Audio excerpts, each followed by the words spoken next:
पंचम खंड, आलोचना प्रश्न, पृष्ठ क्रमांक 11। कल का जो पाठ था उसी का सेकंड पैरा जो पाठ है वो हम लोग अभी पाठ कर रहे हैं। এরপর সুশীল দ্বারা উঠে পড়লেন, আরো অনেকে আসলেন। একটি মা এসে বললেন, সংসারে কেউ যদি অন্যায় করে তাকে তা বলতে গেলে বেজার হয়, আবার না বললেও নিজের ভুল নিজে বুঝতে পারে না। বললেও যে বোঝে তাও না, অনেক সময় মনে করে আমি কেবল দোষ ধরি। এরকম অবস্থায় কি করলে যে ভালো হয় তা বুঝতে পারি না। सुशील दाई लोग उठ गए और भी बहुत कोई आकर बैठ गए। एक माँ आई और बोलने लगी, संसार में अगर कोई अन्याय करे और वो अगर उसे बोला जाए तो बहुत गड़बड़ होती है, और न बोलने पर भी वो अपने भूल को समझ नहीं पाता है, बोलने पर भी समझता नहीं है। बहुत बार ऐसा प्रतीत होता है कि मैं सिर्फ दोष पकड़ती हूँ। इस अवस्था में क्या करने से अच्छा हो वो समझ में नहीं आता है। শ্রী ঠাকুর। ছোট বড় সবারই অল্প বিস্তর অহংকার ও অভিমান আছে। अहंकार और अभिमान आघात ना लगे एमन करे बोलता है। श्री ठाकुर बोल रहे हैं, छोटे बड़े सभी को थोड़ा बहुत अहंकार और अभिमान रहता ही है। अहंकार और अभिमान को बिना आघात किए इस तरीके से बोलना चाहिए। কাউকে 10 জনের সামনে বকাবকি করলেই সাধারণত তার মন খিচড়ে যায়। साधारण तौर पे अगर किसी को 10 लोगों के सामने डांट फटकार दिया जाए तो उनका उसका मन খারাপ हो जाता है। সেই জন্য কাউকে কটু কিছু বলতে গেলে তাকে আলাদা করে ডেকে নিয়ে বলা ভালো। इसीलिए किसी को अगर कटु वचन बोलना ही है, डांटना ही है, तो उसे अलग बुलाकर बोलना अच्छी बात है। তিক্ত কথা বলতে গেলে তার সঙ্গে আদর ও দরদের মেশাল চাই। कड़वी बात बोलने के लिए उस बात के साथ उस बात के अंदर प्यार और दर्द, ये दोनों मिलना चाहिए। ये दोनों का मिलावट उसमें होनी चाहिए, तो ही वो कड़वा बात भी उसे अच्छा लगेगा। নিজে যখন রেগে যাস তখন কাউকে সংশোধन করতে যাস না। जब तुम खुद गुस्से में हो तब किसी को संशोधन करने मत जाया करो। তখন মাত্রা ঠিক থাকে না, तब मात्रा ठीक नहीं रहती है। সংশোধনের জন্য কাউকে কিছু বলতে গেলে নিজের মাথা ঠান্ডা রাখা চাই। जब किसी को हम संशोधन करने के लिए जाते हैं तो अपना जो दिमाग है वो शांत रखना चाहिए। ভুলটা দোষটা বা অন্যায়টা তার মাথায় ধরিয়ে দেওয়া চাই। ভুল दोष या अन्याय उसे समझा देना चाहिए कि ये तुम्हारा दोष है, भूल है या अन्याय है। তা যদি না ধরাতে পারলে তাহলে কিন্তু তোমার उद्देश्य सिद्ध হলো না। अगर तुम ये नहीं पकड़ा सकते हो, उसके भूल दोष या अन्याय को अगर नहीं पकड़ा सकते हो, तो तुम्हारा उद्देश्य सिद्ध नहीं हुआ। তোমার উপর তার নেশাটা যদি ছুটে যায় তাহলে কিন্তু যত সৎ কথাই শোনাও তা কেন কোনো কাজে লাগবে না। अगर तुम्हारे ऊपर उसका नशा अगर छूट जाता है, चला जाता है, तो कितना भी तुम सद बात क्यों ना बोलो, उससे कोई काम नहीं होगा। তুমি নিজে যদি অন্যায় করো তখন অন্যের কাছ থেকে কি রকম ব্যবহার পেলে খুশি হও সেইটা স্মরণ রেখে অন্যের সঙ্গে ব্যবহার যদি করো তাহলে আর অসুবিধা হবে না। तुम खुद अन्याय करने पर तुम दूसरों से किस तरीके की व्यवहार को पाने पर खुश हो सकते हो, और ये याद रखो उनने और दूसरों के साथ भी व्यवहार अगर वैसे ही करो तो ज्यादा असुविधा नहीं होगा। ক্ষমা লাভের পিপাসা প্রত্যেকের অন্তরে আছে। क्षमा मिलने की जो पिपासा है, प्यास है, क्षमा मिलने की जो प्यास है वो सभी के अंतर में है। তাই তুমি কাউকে শাসন করলেও সে যেন বুঝতে পারে ব্যক্তিগতভাবে তুমি তাকে ক্ষমা করেই আছো। इसीलिए अगर तुम किसी को शासन करना चाहती हो तो वो समझ सके कि व्यक्तिगत भाव से तुम उसे माफ कर ही चुकी हो। কিন্তু দোষ পুষে রেখে সে যাতে কষ্ট না পায় সেজন্যই তুমি তাকে সামাল করে দিচ্ছ।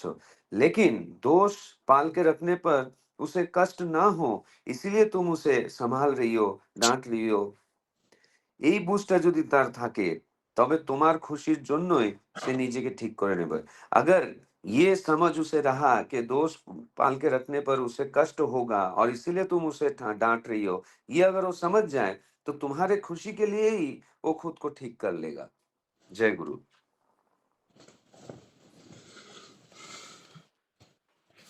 जय गुरु। वंदे पुरुषोत्तमं वंदे पुरुषोत्तमं वंदे पुरुषोत्तमं। कल ये विषय वस्तु हम लोग पढ़े थे और दोबारा इसको सूरजदा बहुत सुंदर भाव से बंगाली में पढ़ के फिर इसको ट्रांसलेशन किए और ये विषय वस्तु ही अभी जो हमारा दैनंदिन जीवन में है, जीविका क्षेत्र में, घर पे, हर जगह में ये जो चीज़ को लेके मुझे लग रहा है प्रत्येक इंडिविजुअल इसको फेस करते हैं। मैं कल किसी को कुछ काम करने के लिए ऑफिस में बोला, वो मुझे प्रत्युत्तर में बोला मुझे तुम अंडर एस्टिमेट कर रहे हो। मतलब उसका जो अहंकार अभिमान है, मुझे बहुत कुछ पता है। जो काम वो दिन में कर रहा है पूरा होल डे, उसको कुछ एक ऑटोमेशन प्रोसेस में डिजाइन करके सपोज प्रपोजल देता हूँ, वो 1 घंटा में हो सकता है। वो भी वही डायरेक्शन में चला गया। जब उसको लगा जे ये तो मेरा पूरा होल डे का काम अभी 1 घंटा में हो जाएगा, तो इसका जो अहंकार था इतना दिन का, जो मेरा नॉलेज है, मुझे अंडर एस्टिमेट किया जा रहा है, तो इतना दिन से मैं जो कर रहा था, गलत कर रहा था, ये मुझे बोल रहा है। ये छोटा-बड़ा सबका एक अभिमान अहंकार जो रहता है, इसी से ठाकुर ये प्रश्न का जो उत्तर दिए हैं, उसके इसको मैं अनुरोध रखूँगा। ज्योत्सना माँ आलोचना रखेंगे, फिर इनके बाद सोमनाथ दा करेंगे, फिर मनोरंजन दा है। 10-10 मिनट आलोचना करेंगे। तो ज्योत्सना माँ थोड़ा इस विषय वस्तु के ऊपर आलोचना रखिए। जय गुरु दादा, आवाज आ रही है मेरी? हाँ, आवाज आ रहा है, क्लियर है। हाँ। आज जो पाठ हुआ उसके ऊपर बहुत सारी, जैसे शशिकांत ने बोला, ये सच बात है कि हम सब ही लोग फेस कर रहे हैं। फेस सबसे पहले हम घर से करते हैं, फिर बाद में जहाँ पे हमारा वर्क प्लेस होता है वहां पर हम फेस करते हैं। इनफैक्ट हम सारे जगह पे फेस करते हैं ऐसे सारे प्रॉब्लम्स, और हमें सब दिखाई देता है कि ये जो काम हो रहा है या जो ये व्यवहार हो रहा है, इसको सही कैसे कर सकते हैं। ठाकुर जी के आइडियोलॉजी से सही का मतलब ये होता है कि ठाकुर जी के आइडियोलॉजी से ये सही कैसे हो सकता है। तो अभी 1 दिन या 2 दिन पहले शशिकांता ने बहुत अच्छी बात बोली थी कि हम हमारे त्रुटियां जो है, हमारे घर का जो बात है या हमारा पर्सनल एक्सपीरियंस है, हम कभी भी बोलना नहीं चाहते हैं। जो बेस्ट है वही बोलते हैं, त्रुटियां नहीं बोलते हैं। पर हम जब वो बोलेंगे, 2 लोगों के सामने बोलेंगे, तो हमें वो क्या फील होगा, हम उसको करेक्ट करने का हमारा चेष्टा करेंगे। तो मैं भी उसमें से 2-3 घटना ऐसा बोलूंगी जो सो दैट हम सब सीखें। मैं खुद सीख रही हूँ। तो स्पेशली माँ के लिए बहुत डिफिकल्ट होता है ये जो आज जो पाठ हुआ। मैं रिलेट कर रही थी, जब ये पाठ हो रहा था फील कर पा रही थी हर एक सिचुएशन, हर एक मोमेंट, कि माँ लोगों के लिए बहुत ज्यादा डिफिकल्ट होता है। एंड देन पिता के ऊपर आता है। पिता के ऊपर तो बच्चा जब थोड़ा ज्यादा बड़ा हो जाता है तब पिताजी ये फेस करते हैं। माँ तो उस दिन से ही फेस करती है जिस दिन से बच्चा बोलना शुरू करता है, कि वो विद्रोह करता है, कि और उसे लगता है कि माँ गलत कह रही है। या स्कूल में जो मैं देख कर आया हूँ या मेरे फ्रेंड्स जो हैं मेरे साथ, वो सही है। तो माँ के लिए बहुत चैलेंजिंग हो जाता है। तो माँ के लिए कैसे इसको प्यार से हैंडल करना चाहिए, जो मैं खुद सीख रही हूँ मेरी बेटी के माध्यम से। तो कुछ बहुत दिन पहले, मतलब ऑब्वियसली बहुत साल पहले, तो इसको करेक्ट कैसे करना है। बच्चा गलती कर रहा है या बच्चे का व्यवहार गलत है, तो उसको मैं ठीक कैसे करूं। जैसे वो कोई जिद कर रही है, उसको चॉकलेट के लिए, वो उसके दांतों का बहुत प्रॉब्लम था, प्रॉब्लम मतलब कीड़े लग गए थे, तो उसको ठीक कैसे करना है। तो मैंने वो शुरुआत की, जैसे वो बोलना शुरू करती थी तो मैंने उसको बहुत बार ये बताया, इशारे में बताया, फ़ील करके बताया कि मैं नहीं खाऊँगी, मेरे दाँतों में तकलीफ़ है इसलिए मैं नहीं खाऊँगी। और मैंने आज तक, मेरी बेटी 14 प्लस है, आज तक मैं चॉकलेट और आइसक्रीम, ये दोनों चीज़ मतलब कंजम्पशन मेरा 0 के बराबर है। हालाँकि मुझे बहुत पसंद है, पर मैंने उसके लिए छोड़ दिया ये कह के कि बाबू अगर माँ खाएगी तो बच्चा तो खाएगा ही ना, तो माँ को पहले रोकना चाहिए तभी बच्चा रोकेगा। तो हालांकि इस बात से कभी कभी उसको तकलीफ होती है, और वो सोच के जहाँ पे वो 2 चॉकलेट खाने वाली होती है वो एक ही खाती है अभी तक। तो वो मुझे फ़ोर्सफुली कहती है कि अब तो मैं बड़ी हो गई हूँ, अब मैं समझती हूँ कि मेरे दाँत के लिए अच्छा है या बुरा है। तो मैंने बोला नहीं, ये लाइफ़ लॉन्ग मैं फ़ॉलो करूँगी। क्यों? क्योंकि मुझे पता है अगर मैं 1 खाऊँगी तो आप 10 खाओगे शायद से, क्योंकि आप बच्चे हो और तो मेरे ही रोड फुटस्टेप्स पे आप चलोगे। तो ये छोटी-छोटी जो बातें हैं, उसको अंडरस्टैंड कराना कि आप मत खाओ, ये बोलना बहुत सरल है। या मैंने ये भी उसको पास्ट में बोला था कि ये चॉकलेट का एमआरपी रेट देखो कितना है, तो वो पढ़ती थी, कहाँ है कहाँ है, बोले, ये देखो यहाँ पर एमआरपी का मतलब है इतने रुपए में आएगा, आप मुझे बताओ इतने रुपए में हम क्या क्या ले सकते हैं। तो उसी दुकान में जाते समय वो कैलकुलेट करती थी कि इसमें से इतने रुपए का ये मे बी पेंसिल आ जाएगा, स्टेशनरी आ जाएगा या एनीथिंग ऑफ द सेंट। तो मैं उसे कंपैरिजन करवाती थी कि ये चॉकलेट अच्छा है कि ये सारी चीज़ें अच्छी हैं।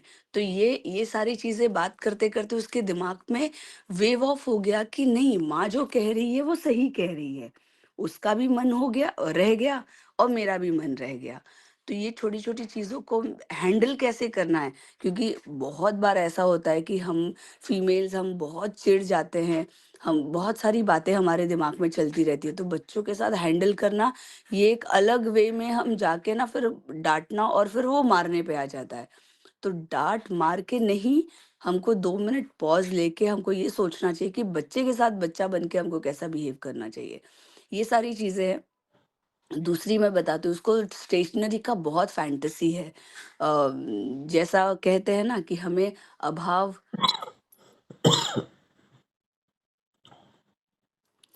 तो स्टेशनरी को लेके बहुत ज़्यादा फैंटेसी है। तो ऐसे हम कह सुनते हैं ना कि जो पेरेंट्स को नहीं मिलता है तो पेरेंट्स अपने बच्चे को देना चाहते हैं। तो हालाँकि मुझे और जोनाकी के बाबा को स्टेशनरी बहुत पसंद है, एक्सट्रीम लेवल पसंद है। तो हम क्या करते हैं, तो हम अपने आप को भी कंट्रोल करते हैं, क्योंकि हमें पता है अगर हमने छूट दे दी तो वो बच्चा बहुत खरीदेगा और इतना खरीदेगा कि उस फिर वेस्टेज होगा। तो उसके एनर्जी को डाइवर्ट कैसे करना है। तो हालांकि अभी भी वो बहुत खरीदती है खुशी से। तो मैं उसको कैसे बोलती हूँ कि आप जो खरीद रहे हो उसकी यूजिबिलिटी क्या है। तो उससे उसकी यूजिबिलिटी को बढ़ाने के लिए मेरी बेटी ने यूट्यूब से बहुत सारे फ़ॉन्ट सीखे कि लिखना कैसे है, तो पेपर्स खरीदे। अब उसको नोट्स बनाना है। क्यों? क्योंकि तो यूज़ तो करना ही पड़ेगा। जब हम कुछ खरीदते हैं तो मैं उसको प्यार से खाली पूछती हूँ, "आप 1 ले रहे हो, मैं आपको 10 दिला दूँगी, बट आप सिर्फ़ मुझे बता दो, आप इसको यूज़ कहाँ करोगे?" तो वो मुझे बोलती है कि मैं ना जो नोट्स बनाऊँगी उसको हाइलाइट करूँगी, फिर उसको डेकोरेट करूँगी। तो वो करके भी दिखाती है। इसका मतलब वो लेते समय उसके दिमाग में एक पिक्चर उसको बनाना ही है और माँ को रीज़निंग देनी है कि ये ले क्यों रही हूँ मैं। कभी-कभी वो खुद कह देती है कि माँ मुझे बहुत शौक हो रहा है लेने के लिए, पर मुझे पता नहीं है कि मैं लूँ या नहीं। मुझे लेना तो है पर मुझे बहुत शौक हो रहा है, मैं क्या करूँ? तो मैं बोलती हूँ आप पॉज़ ले लो, हम इसी दुकान में खड़े रहेंगे, but you have to give me one reason और इसका यूज़ ज़रूर करना, वेस्ट नहीं करना। देखो इसका एमआरपी इतना है, क्या हम अफ़ोर्ड कर सकते हैं क्या? ये हो गया बच्चों को हैंडल करने का। अब बड़ों को हैंडल करना बहुत डिफ़िकल्ट होता है, क्योंकि क्या होता है वो हमेशा इमीडिएट लेवल पे है ना, वो उनके दिमाग में चलता है कि अरे इन्होंने मुझे इंसल्ट कर दिया। एक्चुअली वो इंसल्ट हम करते नहीं हैं, पर जाने-अनजाने में वो हो जाती है। तो उसको रेक्टिफ़ाई करना है कैसे, या उसको नेक्स्ट टाइम वैसा करना नहीं है। क्या होता है, मैं कॉलेज की बात बताती हूँ। डिग्री कॉलेज के जो बच्चे होते हैं वो तो बड़े होते हैं, काफ़ी बड़े होते हैं। तो जब पेरेंट्स टीचर मीटिंग में होते हैं तो बच्चों का बिहेवियर चेंज हुआ रहता है। अभी जैसे मैंने ये एक्सपीरियंस बहुत 10 साल से एक्सपीरियंस कर रही हूँ ये बात। तो बच्चे पेरेंट्स क्या करते हैं, पेरेंट्स टीचर मीटिंग में आते हैं, मुझे बोलते हैं कि बच्चा 6 महीने से ना बदला हुआ लग रहा है और बिहेवियरल चेंज है और इसके लिए मुझे बहुत खुशी है। बहुत पूछने के बाद उसने आपका नाम बताया, तो इसीलिए मैं पेरेंट्स टीचर मीटिंग में स्कूल डेज़ में मैं कभी नहीं गया, 11th-12th में नहीं गया, आज फर्स्ट टाइम मैं आया हूँ। तो ये सुन के ना बहुत अच्छा लगता है। तो वो बोलते हैं कि आपने ऐसा क्या चेंज किया? मैंने बोला मैंने आपके बच्चे को चेंज किया ही नहीं। बोले नहीं वो बहुत ज़िद करता है, बहुत एरोगेंट है। मतलब बुराइयाँ करते हैं, तो मैं कहती हूँ वो बच्चा मेरे सामने ऐसे कभी करता ही नहीं है। हालाँकि वो सारे फ़ेज़ेज़ मैं एक्सपीरियंस करके जाती हूँ और फिर उसके एनर्जी को चैनलाइज़ करने की कोशिश करती हूँ। तो पेरेंट्स बोलते हैं कि आपने ये कैसे कर लिया?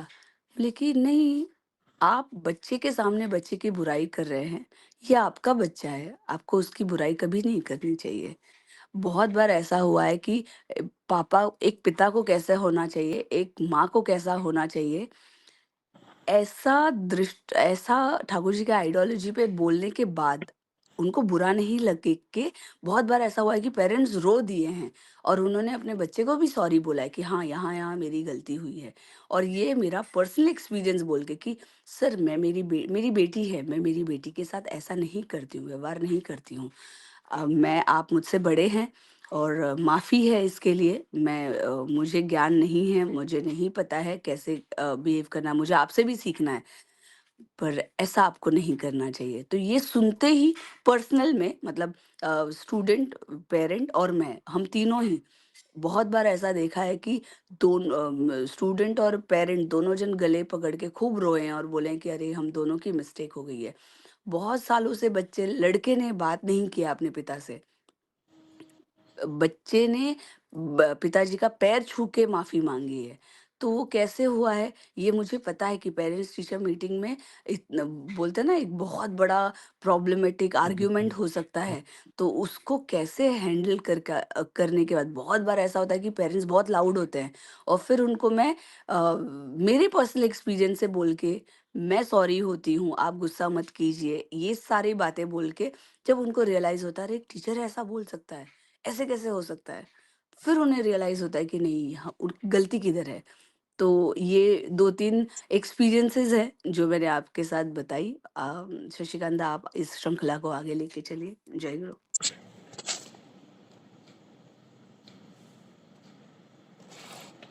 जय गुरु। बहुत सुंदर भाव से ज्योत्सना माँ अभी व्यक्तिगत उदाहरण देके जे जहाँ पर दोष त्रुटि रहता है तो बच्चे लोग का एक उदाहरण, प्रैक्टिकल उदाहरण दे रहे थे। जे अन्याय जो होता है कि दोष कोई करता है, जे जिसका सत्ता किसी का विषय, उनका बेटी का उदाहरण देके दिए।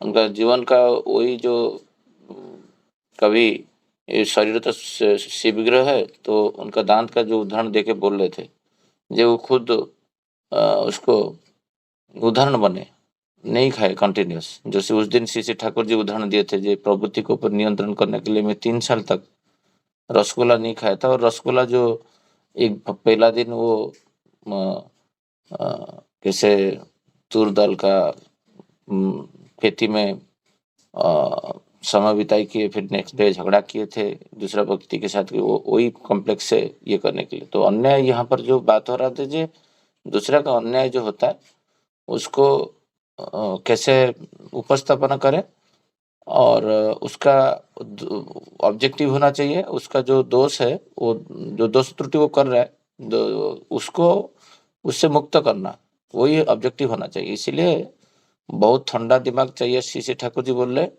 और जो जो भी बातें रखना है, दूसरे का अहंकार एंड अभिमान को जैसे आघात नहीं करे, उसको एकांत में जाके बोल के बातें रखें। और उससे पहले, सबसे पहले जब भी ये बातें कर रहे तो तुम्हारा उस टाइम में मिजाज अच्छा रहना चाहिए, ठंडा रहना चाहिए। आप गुस्से में होके किसी को बोलोगे, वो होगा नहीं। इसलिए श्री ठाकुर जी बोलते हैं प्रेम और दर्द भी होना चाहिए उसी टाइम में। जिस दिन वो मुसलमान व्यक्ति को हम लोग जो आलोचना कर रहे थे, वो मेडिसिन के लिए श्री ठाकुर जी उसको गाली कर रहे थे, तो वो जो उनको लग रहा था जे मैं, ये दूसरा कोई होगा तो मैं उसको हाथ पैर तोड़ देता। और वो गाली भी इतना प्रेम से था। तो ऐसे होना चाहिए वाक्य व्यवहार, जे मनुष्य का सुधारने के लिए जैसे उसको बोल रहे, एकांत में बोलना है और प्रेम के साथ और एक दर्द भाव से, जैसे उसको लगे जे ये मेरा जो दोस्त दुर्बल के लिए इसको कष्ट हो रहा है और इसमें मेरा कुछ उन्नति नहीं हो रहा है। तो ये बातें को मैं आगे बढ़ाने के लिए सोमनाथ को अनुरोध करूंगा, वो संक्षेप में थोड़ा ये विषय वस्तु के ऊपर आलोचना रखेंगे। सोमनाथ, जय गुरु। हाँ, जय गुरु दादा। वंदे पुरुषोत्तम वंदे पुरुषोत्तम। अभी ज्योत्सना माँ ने बहुत अच्छी तरह से प्रैक्टिकल एग्जाम्पल देके इस टॉपिक को समझाया, और शशिदा भी बहुत अच्छी तरह से समझा दिया है। तो मैं थोड़ा इसका ऊपर और थोड़ा आलोचना करने का कोशिश करता हूँ। जैसे कि संसार में बहुत सारे ऐसे घटना होता है, मतलब एक दूसरे के ऊपर ब्लेम किया जाता है। तो एक माँ के ठाकुर जी को ऐसा बोल रहा है कि संसार में अगर कोई अन्याय करते हैं तो उसको कुछ बोलेगा तो वो गुस्सा हो जाता है। तो अ, वो अपना गलती समझ नहीं पाता है, इसीलिए बोलना भी ज़रूरी है। नहीं बोलेगा तो वो उसका गलती बढ़ते जाएगा, इसीलिए बोलना भी ज़रूरी है। लेकिन बोलने से वो बहुत गुस्सा हो जाता है, उसका मन टूट जाता है। तो इसको इस सिचुएशन में कैसे हैंडल करें, हम कैसे इसको हैंडल करें? तो ठाकुर जी इसका बहुत अच्छा समाधान दिया है। ठाकुर जी ने ये बोला है कि अगर किसी को सुधारना है, किसी को कुछ बोलना है, तो उसको एकांत में ले जाके बोलना है। तो सबका सामने अगर बोल दिया तो उसको मन टूट जाएगा, और वो उसको आपके ऊपर जो श्रद्धा है वो श्रद्धा खत्म हो सकता है। इसलिए, क्योंकि सबका ना एक आत्माभिमान होता है, अहंकार होता है और आत्मसम्मान होता है। तो ये सब आत्मसम्मान, अहंकार, अभिमान में अगर ठेस पहुँचता है तो बहुत बड़ा उसका दिल का बहुत बड़ा झटका लगता है, और उसका मन एकदम टूट जाता है। जिस आदमी को श्रद्धा करते थे उसका ऊपर से उसका मन टूट जाता है। तो इसीलिए ऐसा नहीं होना चाहिए, इसीलिए ठाकुर जी इसको रोकने के लिए बोला है। अगर कुछ बोलना है कि किसी को कुछ कटु कथा बोलना है, मतलब कुछ हार्श लैंग्वेज बोलना है, तो उसको अलग से ले जाके बोलो। और अ, सिर्फ कटु कथा ही नहीं, मतलब उसमें दर्द भी होना चाहिए, मतलब एक प्यार से बोलना चाहिए। एकदम हार्श लैंग्वेज में भी नहीं बोलना चाहिए, और प्यार से बोलेगा तो वो समझ जाएगा। और उसी वक़्त अपना दिमाग भी एकदम शांत रखना चाहिए, ठंडा रखना चाहिए। एकदम गुस्से में अगर कुछ बोला जाए तो गुस्से में बोलने से कुछ गलती हो जाता है। जो बोलना नहीं चाहिए वो भी मुँह से निकल जाता है। उसमें और बड़ा तकलीफ बढ़ जाता है कि जो स जिसको हम संशोधन करना चाहता है, वो संशोधन नहीं होके उल्टा उल्टा रिज़ल्ट होता है। इसीलिए मतलब जब गुस्सा हो जाता है मन में, तभी रिएक्ट नहीं करना चाहिए। एकदम शांत हो जाना चाहिए, और कुछ टाइम लेना चाहिए, कुछ टाइम लेके उसको बताना चाहिए। मतलब नहीं तो क्या होगा, जो जो उद्देश्यों से वो बोलना चाहते थे, वो सिद्ध नहीं होगा। मतलब जो मोटिव था उसको सुधारने का, वो नहीं होगा। तो ऐसा ये मतलब ठाकुर ने ऐसा सजेशन दिया है। और ये भी बोला है कि जब सभी को अंदर ना एक क्षमा लाभ करने का एक प्यास रहता है। सभी लोग चाहते हैं कि लोग हमें क्षमा कर दें। ये तो रहता ही है। लास्ट लाइन में ठाकुर ने बोला है, दोष पूछे রেখে যে যাতে কষ্ট না পায় সেই জন্য তুমি সামলে দিচ্ছ।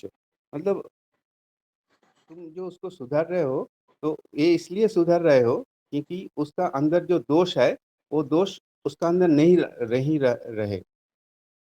अगर वो दोष कंटिन्यू करते रहेगा तो और खराब होते जाएगा, इसलिए तो उसका ही कष्ट होगा। इसलिए ठाकुर ने मतलब तुमने उसको सुधारने के लिए उसको ऐसा डाँट दे रहे हो। और ये अगर ये वो समझ जाता है, तभी वो अपने आप को ठीक कर लेगा। अगर वो समझ जाएगा कि ये हमको सुधारने के लिए कर रहा है, और नहीं तो मेरा ही कष्ट होगा, और इसीलिए मेरे को सुधारने के लिए ऐसा हमको डाँट दे रहा है, तो वो अपने आप सुधर जाएगा। जैसे हमारा बच्चा लोग को, बच्चा, लड़का-लड़की जो भी हो, उसका उसको अगर उसको हम प्यार करते हैं, वो वही समझता है पिताजी हमको प्यार करते हैं। तो अगर हम कुछ उसको बोले मतलब डाँट भी दे और डाँट के साथ प्यार भी मिला हुआ रहेगा, तो वो समझ जाएगा कि पिताजी मेरे को सुधारने के लिए बोल रहा है। मतलब हमको कुछ विंडिक्टिव एटीट्यूड नहीं है, हमको जलील करने के लिए नहीं बोल रहा है, हमको सुधारने के लिए बोल रहा है, ये उसको समझ में आ जाएगा। तभी आप समझ में आएगा जब हमारा बात में प्यार रहेगा, प्यार का एक खुशबू रहेगा उसका अंदर। तो ऐसा ठाकुर जी के बारे में भी एक स्टोरी मैंने सुना था सिमिलर लाइन पे। जैसे एक आदमी आके ठाकुर जी के पास रो रहा है और बोल रहा है कि ठाकुर जी कुछ आश्रमवासी हमको बहुत मारा है, देखो कैसा हमारा बदन में दाग हो गया है, बहुत ज़ोर से पीटा है। मैं कुछ किया था तो मेरे को बहुत ज़ोर से पीटा है। तो ये सुन रो रहा है ठाकुर जी के पास। तो ठाकुर जी ये सुन के बहुत गुस्से हो गए और गुस्से में एकदम लाल हो गए, लेकिन ठाकुर जी कुछ नहीं बोले, चुपचाप बैठे, शांति से बैठे थे। तो वो 4 आश्रमवासी आए, आके ठाकुर जी को बोल रहे, "ठाकुर जी मेरा गलती हो गया, हम लोग को गलती हो गया, हमको माफ़ कर दो।" तो ठाकुर जी माफ़ नहीं कर रहे, ठाकुर जी एकदम रेड हॉट होके बैठे हैं गुस्से में, उसका मुँह गंभीर। तो सभी लोग अ, तो इसी बीच बरदा आके बोला पिताजी इनको भी माफ़ कर दीजिए। फिर भी ठाकुर जी मान नहीं रहा है, एकदम गुस्से में लाल होके बैठे। तो ये देख के तो उधर एक काली काली केष्ट माँ रहते थे, काली केष्ट माँ। तो उन्होंने सब देख रहे थे। तो उनको भी ना बहुत गुस्सा आ गया काली केष्ट माँ को। वो रिएक्ट कर लिया। वो जाके ना वो 4 आश्रमवासी को पीटने लग गया, थप्पड़-वप्पड़ मारने लग गया। तो ठाकुर जी तभी अ, मतलब बात बोले, बोले नहीं, नहीं, नहीं उसको इतना ज़ोर से क्यों मार रहे हो? तभी ठाकुर जी का गुस्सा शांत हो गया। तभी ठाकुर जी बोला ठीक है तुमको बहुत सज़ा मिल गया, तुमको हम माफ़ कर देते हैं, जाओ आगे पहले कभी ऐसा नहीं। तो इसी से ठाकुर दिखाया कि मतलब अ, कितना शांत संयत रहने से भी करेक्ट डिसीजन लिया जा सकता है और अपने आप लोगों को सुधार सुधार दिया जा सकता है। इतना कह के मैं अपना वाणी को विराम देता हूँ। सभी को जय।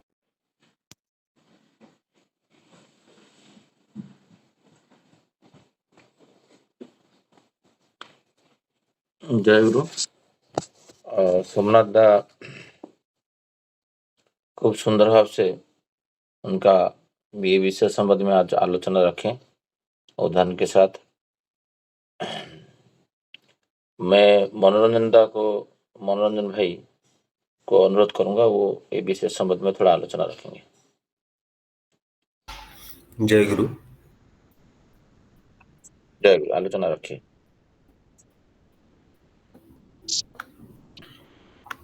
हाँ,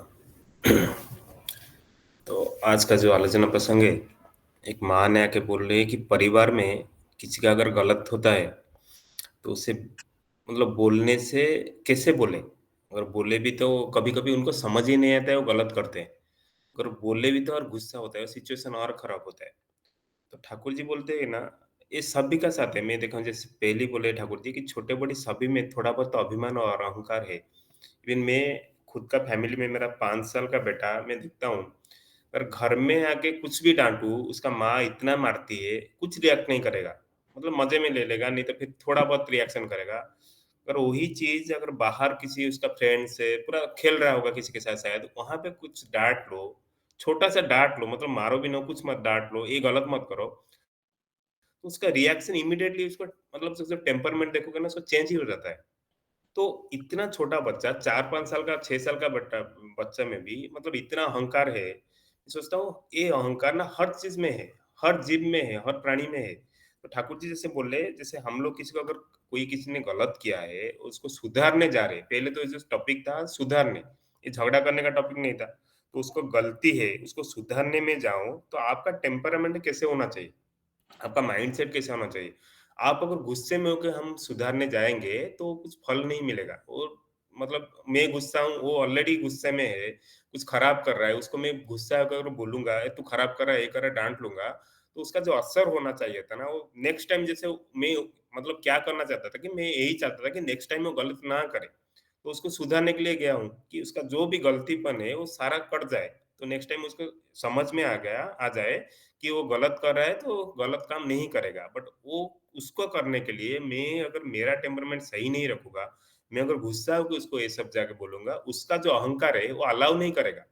सबका जो अहंकार है ना, उसका जो अहंकार है वो बोलेंगे नहीं मेरे को तो कोई डाँट रहा है, क्योंकि हर आदमी का, हर छोटे-छोटे बच्चे से लेके बड़े का सबका अहंकार है। तो उसका जो अहंकार अलाउ जब नहीं करेगा, वो फिर रिएक्टिव में चले जाएगा। अगर मैं कुछ बोलूँ, अगर मैं वो शायद उसका पेरेंट्स है, तो अगर उससे बड़े हैं ना, उसी टाइम फिर इग्नोर करके जाएगा। ये जैसे बोलते हैं ना, एक कान में सुना, दूसरा कान में निकाल दिया, उसको कुछ असर नहीं होगा। क्योंकि पता है ठीक है, ये बोलते ही बोलते फिर नेक्स्ट टाइम बोलेंगे, बोलते-बोलते क्या होगा ना, वो रेजिस्टेंस इतना बढ़ा देगा तो कुछ सुनेगा ही नहीं। ऐसे ही होता है बच्चे के साथ। अभी क्या करते हैं, जैसे बहुत सारे सिचुएशन में माँ-बाप, जैसे बच्चे गलत क्यों होते हैं? बच्चे तो पहले से गलत नहीं था। इनको एक एनवायरनमेंट है, परिवार में कैसे पोषण मिलता है, बाहर कैसे पोषण मिलता है, इस हिसाब से बच्चे गलत होता है। अगर पेरेंट्स को ये लोग सेंस होता है, ये सब सारा सेंस होता है, नहीं मेरा बच्चा शायद गलत रास्ते में जा रहा है, गलत रास्ते में जा रहा है। बट उसको धीरे-धीरे वो जैसे धीरे-धीरे उसको सुधारना चाहिए समझ के, ये सब नहीं करते। तो ये क्या करता है ना, एक बार में बहुत दिन बाद एक बार कभी बहुत गुस्सा हो गया, जाके बम फोड़ने जैसे फोड़ देते हैं। जब बम फोड़ते हैं तो उसको ये सब कुछ समझ ही नहीं आता है, उसको रिएक्टिव में लेता है। तो उसका रेजिस्टेंस उस टाइम बोला हाँ ठीक है, आज माँ-बाप ने थोड़ा-सा डाँटा, फिर दूसरी बार और थोड़ा डाँटेंगे। ऐसे-ऐसे करोगे ना, आप जितने भी डाँटोगे उतना अपना रेजिस्टेंस बढ़ाते जाएगा। ऐसा रेजिस्टेंस बढ़ाते जाएगा, आप जो बोलोगे वो कुछ सुनेगा ही नहीं, वो इग्नोर करते जाएगा। आप जो सुधारने जाते थे, वो कुछ रिजल्ट नहीं हुआ। जो बच्चे जो पहले से आपके पास जो हाथ में था, जो कर सकते थे, आप वो पीरियड को मिस कर देंगे, बाद में जाके वो हाथ से ही छूट जाएगा। तभी आप रोओगे, ये करोगे, जैसे वो माँ आके बोल रही, ऐसे सिचुएशन हुआ है। ठाकुर जी बोल रहे हैं कि छोटे-बड़े सभी में थोड़ा बहुत तो अभिमान और अहंकार रहता है।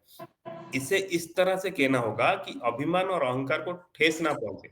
देखिए, जो अगर हम उसको समझाने जा रहे हैं, मेरा बच्चा है जो है, क्योंकि ये तो बाहर वालों के नहीं है, एक परिवार में है। बाहर वालों के साथ आप इतना इंटरेक्शन मिलेगा, टाइम मिलेगा तो ठीक है। अगर ऑफिस में किसी के हूँ, कोई गलती कर रहा है, तो उसको मैं अगर सुधारने जाऊँ, उसको डाँट दे के, पनिशमेंट दे के सुधारने जाऊँ, जैसे अभी गवर्नमेंट का क्लास मतलब स्कूल सिचुएशन ये में पहले-पहले हम लोग जो बच्चे थे, मेरे को स पता था छोटा-मोटा गलती के लिए बहुत पिटाई पड़ता था। मतलब जो सुधारने का मौका, बट अभी क्या है ना, जैसे पनिशमेंट फ्री कि नहीं मारना नहीं है बच्चों को, तो इसी ये रीज़न यही था कि ये समझो, बच्चों को समझो उसका क्या प्रॉब्लम है। आज आप अगर टीचर हो, उसको मारने से कुछ फ़ायदा नहीं होता है, क्योंकि बच्चे इतना रेजिस्टेंस हो जाता है। मैं मेरा सिचुएशन बोलता हूँ, मैं इतना रेजिस्टेंस हो जाता था, पहली बार 1 पिटाई होता था, बाद में 10 पिटाई के भी कुछ फ़ायदा नहीं होता था। बट माइंड में यही चलता था, ठीक है 10 बार पिटाई करके चले जाएँगे, फिर जैसा के तैसा हो जाएगा। तो वो कुछ असर नहीं होता था। तो इसलिए ठाकुर जी बोले छोटा थोड़ा बहुत जो अभिमान अहंकार होता है, इसे इस तरह से कहना होगा कि अभिमान और अहंकार को ठेस ना पहुँचे। तो मेरा जो अहंकार है, मेरा जो अभिमान है, ठीक है मैं जो बोलूँगा कुछ नहीं मेरे को सुनना है, ये मेरा अहंकार है। और मुझे प्रॉब्लम क्या है ना, जो जिसको हम गाइड कर रहे हैं, जिसको हम सुधार रहे हैं, इसी को सेंस ही नहीं है वो गलत कर रहा है। अगर उसको सेंस हो जाता है कि मैं गलत करता हूँ, अगर एक एक बार को सेंस होके तो गलत करता है तो क्राइम है। बट कभी बहुत बार सिचुएशन में होता है, जैसे बच्चे गलत कुसंगत में पड़ जाते हैं, उनको सेंस नहीं होता है कि गलत करते हैं। जैसे वो माँ ने अभी एग्जांपल दे रहे थे, अगर उसको सेंस करवा दिया, नहीं चॉकलेट खाने से दाँत खराब होता है, कीड़े होते हैं, तो वो फिर धीरे-धीरे वो बच्चा अपने आप डेवलप कर जाता है, नहीं ये गलत है, मुझे नहीं करना है। तो वो समझाने के लिए ना आपको, अगर आपके पास 2 सिचुएशन है, आप गाली दोगे, डाँटोगे, "ये क्यों खा रहे हो चॉकलेट? चॉकलेट खाने से तुम्हारा दाँत खराब होगा, ये होगा, डॉक्टर के पास जाना पड़ेगा।" वो कुछ फ़र्क नहीं पड़ेगा, ठीक है वो ये माँ के सामने खा लिया, माँ से गाली पड़ा, माँ से छुप के खाना है, पैसा लेके बाहर खाना है। तो माँ को नहीं देखा, अगर माँ ने नहीं देखा तो गाली ही नहीं पड़ेगा, तो उसको कुछ सुधार नहीं पड़ा। और उसको सही में समझाया, नहीं-नहीं ठीक है, चॉकलेट खाने से तुम्हारा दाँत का ये खराब होता है, ये होता है, इतना पेन होता है। तो उसको समझ आया नहीं चॉकलेट खराब चीज़ है, उसको नहीं खाना है। तो ऐसे ही हमको अगर समझाना है, तो उसको हमको उसी कूल डाउन करके, उसका अभिमान को ठोस ना करके, फिर उसको समझाना है कि ये चीज़ें गलत है। फिर ठाकुर जी बोले कि 10 लोगों के सामने किसी को डाँटने से आत अंतर उसका दिमाग खराब हो जाता है। ये 100 में मैं एग्ज़ाम्पल दे के, मैं 5 साल का बच्चा मेरा, इतना छोटा बच्चा है, मैं देखा हूँ मतलब मार पड़ता है। घर में उसकी माँ और मैं अगर कोई सिचुएशन होता है तो डाँटता हूँ ना, उसको कुछ इतना असर नहीं पड़ता है। वो सुनता है, फिर रिएक्ट करता है, हाँ ठीक है मैं नहीं करूँगा, ये करूँगा। बट वही चीज़ बाहर अगर मैं उसके फ्रेंड सर्कल में कर दिया, वो सुनने का मूड में नहीं, वो इमीडिएटली रोना चालू कर देता है और उसका फेस एक्सप्रेशन ही चेंज हो जाता है। जैसे वो गुस्सा है, जैसे वो रिएक्ट करता है, जैसे वो मतलब ना एक रिवेंजिंग मोड में आ जाता है। तो ये सब चीज़ को जिसको भी हम लोग अभी जैसे सुधारें, गाली दे जो करें, किसी के सामने 10 लोगों के सामने नहीं करना चाहिए। ठाकुर जी भी बोले ये प्रैक्टिकल जो है, रियलिटी में आप अगर किसी का एग्ज़ाम्पल ले सकते हो, किसी को कर रहे हो, देखो उसको आपको पता चल जाएगा उसका रिएक्टिव कैसे हो जाता है। इसीलिए अगर किसी को कुछ बुरा कहना है तो उसे अलग से बुला के से बेहतर होगा। अगर आप कड़वा बोलने जा रहे हो, तो उसके साथ स्नेह और दुलार भी मिलना चाहते हैं। अगर ये देखिए, एक तो अगर आप किसी को सुधारने जा रहे हो, अगर परिवार में भी किसी को सुधारना चाहता हूँ, कड़वा बोलूँ, उसके साथ प्रेम भी रहना चाहिए। तो क्यों सुधारना चाहता हूँ? क्योंकि उसको मैं प्रेम करता हूँ। तो आज सुधारूँ, मेरे को पता है मैं जो गुस्सा बोल रहा हूँ ना, ये गुस्सा मेरा अंतर से नहीं आ रहा है। ये गुस्सा कि मैं जो उसको कुछ कड़वा बोल रहा हूँ, मेरा अंदर अंतर का मन में उसके लिए तो बहुत ही प्रेम है। इसलिए बहुत ही प्रेम है तो इसको जैसे जैसे ना बोलते हैं थोड़ा प्रेम से, थोड़ा गाली से, थोड़ा ये से करके, मार से, ऐसे करके अगर सुधर जाए, कल उसका भविष्य भी अच्छा हो जाएगा, उसका फ्यूचर ही अच्छा हो जाएगा। ये सोच के जब मैं जा रहा हूँ, मेरा अंदर में प्रेम भी रहना चाहिए। अगर मैं कड़वा बोल रहा हूँ, साइमल्टेनियसली उसको प्रेम भी करूँगा उसके बाद। तो ये मुझे अच्छा लगता है। अगर मैं ओनली नहीं, ओनली गाली दूँगा, गाली दूँगा, गाली दूँगा, ये बहुत सारे फैमिली केस में जो डिवोर्स होता है। तो इसलिए होता है मतलब उनका जो ये तो बेस्ट एग्जाम्पल है फैमिली में हस्बैंड वाइफ का बहुत सारा मतलब जो पार्टीशन हो जाता है यही तो होता है क्योंकि जब प्रेम कट जाता है तो ये उनका दोस्त देखता है वो उसका दोस्त देखते हैं दोस्त दोस्त में झगड़ा झगड़ा होके तो पेरेंट्स फिर वो लोग पार्टीशन होते हैं तो ये सब चीज को अवॉइड ऐसे होगा अगर किसी का कोई गलती है और किसी को कोई सुधारना जा रहा है तो उसके अंदर अंदर अगर प्रेम रहेगा ना तो जब प्रेम रहेगा तो वो एक अच्छा उनको क्या ना वो जो सिचुएशन है वो भी समझ सकते नहीं मेरे ऊपर वो प्रेम है मुझे प्रेम करते हैं और मेरा शायद एक गलती था वो अपना गलती को भी समझ सकती है तो उसी हिसाब से वो आगे लेके जाएगा अगर वो प्रेम नहीं होगा आप ओनली मतलब दोनों दोनों में झगड़ा हो जाएगा तो फिर सिचुएशन बहुत खराब हो जाता है ठाकुर जी इसी बोले अगर किसी को आप सुधारना चाहते हो बट ये ना भूलो कि आपके अंदर प्रेम रहना चाहिए जब आपको गुस्सा आए तो फिर किसी को सुधारने मत जाइए ठाकुर जी बोले अगर आप गुस्से में हो अगर मैं किसी को सुधारने जा रहा हूँ और मैं गुस्से में हूँ मेरा कंट्रोल मेरा माइंडसेट खुद के ऊपर कंट्रोल नहीं है तो वो पीरियड पे मैं किसी को सुधारना मैं ना जाऊँ तो अच्छा होगा अगर सुधारने जाऊँ तो मैं ना वो कुछ बोलेगा क्योंकि मैं अगर किसी को बोलूँ वो तो चुप नहीं बैठेगा वो तो कुछ दो बार रिएक्टिव करेगा जो तब रिएक्टिव रिएक्शन देगा वो बात को फिर एक फ्यूल जल देगा मैं अगर थोड़ा सा गुस्सा में हूँ वो कुछ रिएक्शन कर दिया गलत करके तो मेरा जो फ्यूल है ना और जल जाएगा जब जल जाएगा ना मैं खुद को ही खो जाऊंगा जब खुद को खो देंगे तो दोनों दोनों में तक सॉल्यूशन कुछ नहीं निकलेगा तो सिचुएशन और खराब हो जाएगा ठाकुर जी बोले फिर लेवल सही नहीं है तो जब मुझे सुधार के लिए किसी से कुछ कहना हो तो मैं अपना सिर ठंडा रखना चाहता हूँ मतलब अगर मैं किसी को सुधारना चाहता हूँ और किसी को गुस्सा है तो उसको समझाना चाहता हूँ तो मेरा सिर मेरा मस्तिष्क ठंडा होना चाहिए अगर मेरा मस्तिष्क ठंडा नहीं है मेरा कि सबका यही है मतलब अगर गुस्सा आ गया तो क्या होता है ना मनुष्य का बुद्धि नष्ट होता है जैसे भगवान श्री कृष्ण वही बोले मनुष्य सोचने का बुद्धि जब खत्म कर देता है गुस्सा क्या है ना जैसे काम क्रोध मद मोह लघु मात्सर्य एक रिपु है राइट सेकंड रिपु है बड़ा रिपु है सबका चीज का वही है जैसे काम और काम मतलब ये सिचुएशन ऐसा हुआ कि मैं कुछ करना चाहता हूँ मैं चाहता हूँ कि मेरा बच्चा सब सही सही हो ये मेरा रिक्वायरमेंट था राइट वो रिक्वायरमेंट फुलफिल नहीं हो रहा है तो मुझे क्रोध आता है तो जब क्रोध आता है वो क्रोध अगर मुझे आ गया एक रिपु मेरे ऊपर आ गया वो तो वो उसको उसी क्रोध में अगर सुधारने जाऊं वो नहीं होगा तो मेरे मुझे क्या ठाकुर जी बोले कि मुझे शांत होके मेरा सिर को ठंडा करके तो अगर मैं सुधारने जाऊं उसका जो गलती है उसको गलती का एहसास कर पाऊं देन हो सकता है अगर मैं गुस्सा होके उसका गलती एहसास करने जाऊं तो दोनों दोनों में वो कुछ सोल्यूशन नहीं निकलेगा और सिचुएशन और खराब हो जाएगा ठाकुर जी इसी बोले मेरा सिर ठंडा रख के फिर वो काम कर सकता हूँ मैं भूल दोष है अन्याय का ठिकारा उसके सिर पर रखना चाहता हूँ यदि आप इसे नहीं पकड़ सके तो आपका उद्देश्य पूरा नहीं होता है मतलब ये सबको अगर पकड़ नहीं सकते हो अगर उसका जो दोष है ये है सब पकड़ के फिर सिर ठंडा रख के उसका जो सॉल्यूशन है आप सॉल्यूशन ओरिएंटेड होके उसके पास जब जाओगे तभी जाके वो सिचुएशन कंट्रोल में आ सकता है वो सुधर सकता है अगर उसकी लत आप पर चढ़ जाए तो आप चाहे कितने भी खरी खरी बात सुन लो कोई फायदा नहीं होगा ठाकुर जी बोले जैसे मैं बोला था, अगर उसका गुस्सा है, आप भी गुस्से हो, वो दोनों में आ गया ना, वो 2-4 बात बोलेगा, फिर उसी बात को आप उसी लत करेंगे ना, उसको चढ़ा के, फिर आपका सिचुएशन जो सुधारने के लिए गए थे, आप फिर सोचोगे उसका दोष दुर्बल था। तो वो भी सोचेगा आपका दोष दुर्बल था। ऐसे ही करके फिर फाइटिंग मोड में जाते हैं। फिर ऐसे बहुत सारे हम देखे ना पेरेंट्स गए थे सुधारने के लिए, बच्चे फिर उनका दोष दुर्बलता डाल देगा, नहीं आप तो ऐसे गलत किए थे। फिर पेरेंट्स जो था जो सुधारने के लिए गया था, वो भूल जाएगा मैं सुधारने के लिए गया हूँ। वो फिर देखेगा नहीं, दोनों में बहुत फाइटिंग चला जाता है। तो वो मोड को सिचुएशन कभी भी सॉल्यूशन मेंटरिंग नहीं हो सकता है, सॉल्यूशन नहीं निकलेगा और सिचुएशन और खराब हो जाता है। ठाकुर जी बोले इसलिए बोलते हैं जो आपका मन स्थिर होना चाहिए। तो मन स्थिर होने के लिए सबसे अच्छा क्या है? हम लोग जैसे ठाकुर जी की दया है। पता नहीं किस जन्म में हम लोग कुछ पुण्य किए होंगे, ठाकुर जी को पकड़े हैं, हमको बीज मंत्र मिला है, नाम मिला है। वो नाम में इतना पावरफुल चीज है, पता नहीं दिन में अगर 5% या 10% क्या इतना, इससे भी कम हम लोग शायद कर रहे होंगे, उसमें करके इतना फायदा मिल रहा है। अगर जो नाम में जितना 20-30% की 50% के ऊपर चला जाए, पता नहीं वो उसका जो सोच है क्या लेवल पर सोच रहेगा। मैं खुद का एग्जांपल देता हूँ। मैं अगर 5% से भी बिलो हूँ और कम हूँ, तो इतना मुझे फायदा मिलता है, समझ आ जाता है चीजें। अगर कुछ गलत करता हूँ, किससे बात करता हूँ, अगर मेरा भी गलती है ना, खुद को समझ आता है नहीं शायद मेरा गलती था, मैं चुप रह जाऊँ। तो ये सब चीज को समझने के लिए नाम का बहुत रिक्वायरमेंट है। जैसे हम लोग को निश्वास का, जैसे ना एयर का, ऑक्सीजन का रिक्वायरमेंट है, ऐसे ही नाम का चीज है। वो नाम को जितना प्रेम में पकड़ सकते हैं, ये सारा चीज क्लैरिटी आएगा। तो ये सॉल्यूशंस हम जिससे को, अगर कोई सिचुएशन हमारे साथ भी होता है, घर में होता है, परिवार में होता है और ऑफिस में भी होता है, तो ये सिचुएशन को हैंडल करने के लिए जितना हम नाम में रहेंगे, इतना मन स्थिर रहेगा, मन शांत रहेगा, वो सॉल्यूशन ही आएगा मन में। नहीं अगर किसी को किसी का गलती है, किसको गाइडेंस देना है, किसको क्या देना है, ये सारा चीज उसी के माध्यम से हो सकता है। अगर मैं खुद को खो जाऊंगा और वहां पे किसी को ज्ञान देने के लिए जाऊंगा, वो भी रिएक्शन मोड में जाएगा, वो कुछ ग्रहण नहीं करेगा, वो सिचुएशन और खराब हो जाएगा। ठाकुर जी बोले खुद को कंट्रोल में रखना है, खुद का मन को स्थिर रखना है, दिमाग को, सर को ठंडा रखना है, तभी जाके काम हो सकता है।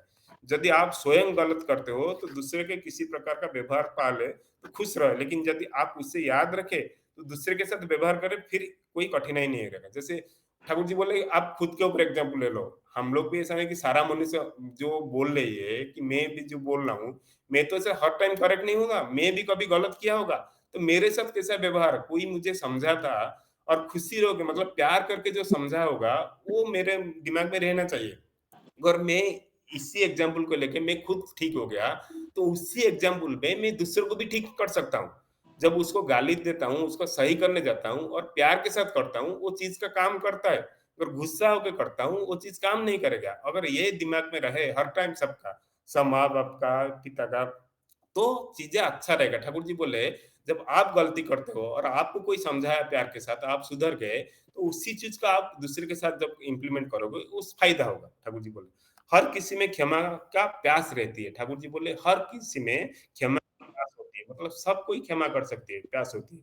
तो इसीलिए यदि आप किसी को अनुशासित भी करते हो, तो उससे ये समझ ले कि आप व्यक्तिगत रूप से उसे क्षमा कर रहे हो। मतलब ठाकुर जी बोल रहे हैं हर व्यक्ति क्षमा का लायक, क्षमा दे सकती है, क्षमा कर सकती है। अगर आप किसी को अनुशासित करते हो, मतलब आप किसी को गुस्सा करते हो, जैसे मैं मेरा बच्चा को सुधारने का मतलब क्या है, उसको मैं क्षमा करता हूँ। इसको क्षमा करके जो गलती है उसको वही गाइडेंस देता हूँ, उसको रियलाइज करवाता हूँ, आप जो कर रहे हो गलत कर रहे हो, अब नेक्स्ट टाइम से ना करो, ये करने से ये गलत होता है, ये उसका बुरेपन होता है। तो उसी वही तो क्षमा है। अगर ये नहीं करके अगर मैं गुस्सा होकर उसको डांटा और उसको सॉल्यूशन नहीं बताया, उसको क्लियर नहीं किया, वो क्या कर रहा है, रेजिस्टेंस मोड में चला जाता है। आज मैं 2 बार डांटा, उसको कुछ फ़र्क नहीं पड़ा, कल और वो करेगा। कल मेरे को और मेरा जो डाँटने का, मेरा का जो गुस्सा मन बहुत बढ़ाना पड़ेगा। एक सिचुएशन में आएगा, वो फिर इतना रिएक्टिव हो जाएगा, कोई किसी का असर नहीं पड़ेगा, तो ब्रेकअप में चला जाता है चीज़ें। ठाकुर जी बोले अगर हर व्यक्ति में क्षमा का प्यास होती है, इसलिए यदि आप किसी को अनुशासित भी करते हो, तो उससे ये समझने दे कि आप व्यक्तिगत रूप से उसे क्षमा कर रहे हो। उसको ये समझ होना चाहिए, मेरा बेटा, मेरा बच्चा, मेरा फैमिली, परिवार, ऑफिस में किसी को अगर मैं गुस्सा कर रहा हूँ और अनुशासित कर रहा हूँ, इसको ये समझ भी आया कि वो मुझे क्षमा कर रहे हैं, तो नेक्स्ट टाइम से मैं ये गलती नहीं करूंगा। लेकिन आप उसकी देखभाल कर रहे हो ताकि उस पर दोष मढ़कर उसे कष्ट ना हो। अगर उसमें ये समझ है तो वो आपकी खुशी के लिए खुद को तैयार कर लेगा। ठाकुर जी बोले अगर उसको ये समझ आ गया, समझ ले कि नहीं मुझे जो बोल रहे, मुझे अगर गुस्सा हो रहे, डाँट रहे, वो मेरा फ़ायदे के लिए कर रहे, राइट? मेरे दोस्त देखकर मुझे ऐसा मतलब मेरे ऊपर दोष नहीं कर रहे, मुझे जो मेरा गाइडेंस मेरा जो अच्छा है, जैसे मैंने बताया, ऐसे मेरा अच्छापन के लिए मेरे को गुस्सा कर रहे हैं और बहुत प्रेम करते हैं मुझे, तभी वो चेंज हो सकता है। सच में जय गुरु 651 हो गया।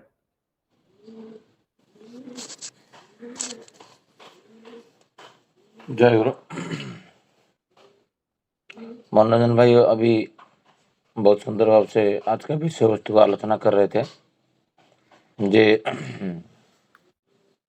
किसी को दोष दुर्बलता उसका देखने के लिए कि इसको मैंने मेन ऑब्जेक्टिव रहना चाहिए उसका दोष दुर्बलता हम जो बता रहे हैं उसको नहीं लग रहा है नहीं लगना चाहिए कि मैं उसका दोष दुर्बलता देख रहा हूँ, तो उसको लगना चाहिए कि मुझे सुधारने के लिए ये कर रहा है, ये मेरा हिताकांक्षी है।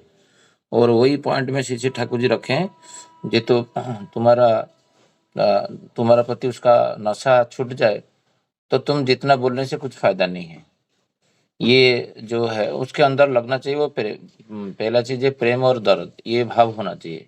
मैं एक प्रैक्टिकल एग्जांपल दूं, जे मनुष्य का जीवन में ये जो दोष दुर्बलता को सुधारने के लिए मेरा लाइफ में एक मैं प्रैक्टिकल उदाहरण दूं तो आपको समझ में आएगा कैसे एक जीवन का सुधार हुआ था। मैं हैदराबाद में एयरसेल में था, एक कैंटीन में एक व्यक्ति मेरा एक दोस्त हर दिन दुखी दुखी लगता था और बॉडी लैंग्वेज देख के पता चलता था दुखी है, बट वो जब तक तुम उनका दर्दी की प्रेमी नहीं बनोगे तो तुम्हारा पर्सनल चीज वो तुम्हारे साथ शेयर नहीं करेगा, कभी भी कोई नहीं शेयर करता है। तो धीरे धीरे जब रिलेशन बिल्डअप हुआ 1 साल में, तो वो मेरे से जूनियर है, वो लड़का है, तो मैं उनको बोला था तुम ऑलवेज दुखी क्यों रहते हो, वो तो फिर नहीं बता रहा था। धीरे धीरे बोला जी मेरा डिवोर्स फाइलिंग हो गया है। तो मैं आज श्री ठाकुर जी का संतान होके मैं वहां पर क्या करूं, जे उनको क्या बोल, क्योंकि उनका जीवन तो मुझे पता नहीं कैसे डिवोर्स फाइलिंग हुआ। धीरे धीरे बातें करते करते वो ऑलवेज उसका वाइफ को एग्नेस्ट में बोलता था और धीरे धीरे स्टडी किया तो लव मैरिज है। तो मैं एक दिन बोला जे तुम्हारा वाइफ का क्या अच्छा गुण बोलो, जो जिसको डिवोर्स करता है उसको ये पूछो वो कभी भी नहीं बताएगा उसका अच्छा गुण। तो बता नहीं पाया, 3-4 दिन गया, 5 दिन गया, तो धीरे धीरे एक चीज कुछ मुझे बताने के लिए प्रयास किया। फिर और कुछ खाना पीना कुछ अच्छा नहीं बनाते, तो बंगाली है तो खाना तो अच्छा बनाते होंगे ना, हाँ खाना बनाता अच्छा बनाता, ये आइटम अच्छा बनाता, तो कौन सा आइटम बनाता, ऐसे बातें करते करते फिर वो एक्सप्लोर हुआ। उसके अंदर जो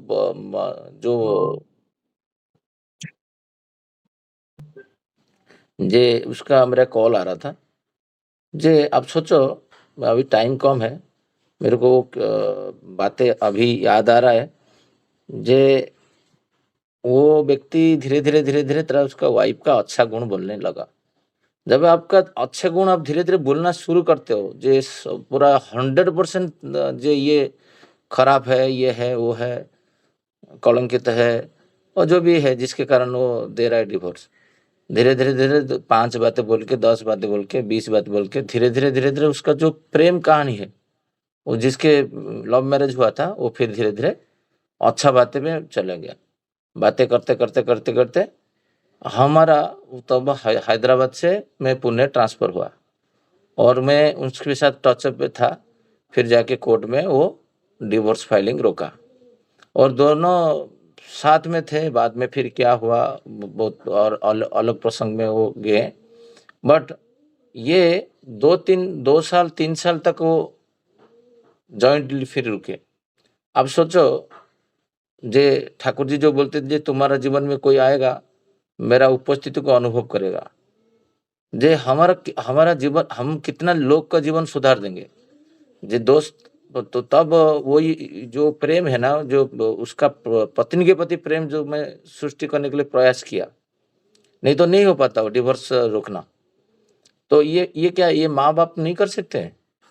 जब कोई एक ऑफिस का कॉलीग है, उसका जीवन में कोई नहीं, 1 साल में आया था, तो 6 महीना कैंटीन में बोल बोल के उसका वाइफ के प्रति प्रेम सृष्टि कर पाया, तो उनका जो मंगलकांक्षी, वो कभी मंगलकांक्षी नहीं है उनका पितामाता। जो पितामाता विच्छेद लाते हैं, वो पितामाता का रोल कहाँ किए? जैसे कल रात को वाइफ बोल रहा है टीवी बंद करो, प्रसाद भोग लग रहा है, तो मैं कोई भी अच्छा मूवी देखूं कि एक चैनल हो, वो कोई शब्द पूर्णांग करने के लिए रोकता नहीं हूँ, क्योंकि यही चीज में 4 साल पहले मेरे वाइफ के साथ मैं झगड़ा करता था। जे मैं अच्छा मूवी देख के, मूवी चल रहा है मैं देख के खाऊंगा, वो ये टॉपिक चल रहा है अर्नब गोस्वामी का, मैं देख के खाना खाऊंगा, झगड़ा होता था घर पे। आज तो नहीं हो रहा, क्योंकि मैं देखा मेरा बेटा को बोल रहा है तू बंद कर, वो नहीं कर रहा है, बोला पापा आप तो देखते हो। तो फिर मैं वो टीवी देखना छोड़ा और मोबाइल देखना छोड़ा। प्रसाद रहेगा आगे, भगवान को हाथ जोड़ के प्रेयर होगा, फिर प्रसाद भोग लगने के बाद हम लोग खाना खाते हैं घर पे। ये प्रैक्टिस तो 10 साल 12 साल 15 साल में हो ही नहीं पाया, हर दिन झगड़ा होता था घर पे। जब तुम व्यक्तिगत रूप से किसी को, दूसरे को दोष को ठीक करने के लिए चाहते हो, पहले तुमको खुद को करना पड़ेगा। किसी को बोलोगे तुम सुबह प्रार्थना करो, वो करेगा? जब तक तुमको नहीं देखेगा साल भर। तुम रात को 5 बजे नहीं उठ रहे हो, 4 बजे नहीं उठ रहे हो, तुम्हारा पत्नी तुमको फॉलो करेगा? कैसे करेगा? तो उसको बोलूंगा तुम तो कभी भी नहीं उठते हो। वो कभी भी ये जो दोस्त तुम्हारा दूसरे को देखने के लिए, सुधारने के लिए होना चाहिए। जो वो मुझे मेरे पास प्रस्ताव रखा और मैं इसको कान में डाला, तो मैं इसका मंगलकांक्षी कैसे हुआ? तो आज का विषय वस्तु यहीं पे विराम देते हैं, समय हो चुका है। वंदे पुरुषोत्तमम, वंदे पुरुषोत्तमम, वंदे पुरुषोत्तमम। जय गुरु, जय गुरु, सबको जय गुरु। जय गुरु दादा, जय गुरु। जय गुरु। सबको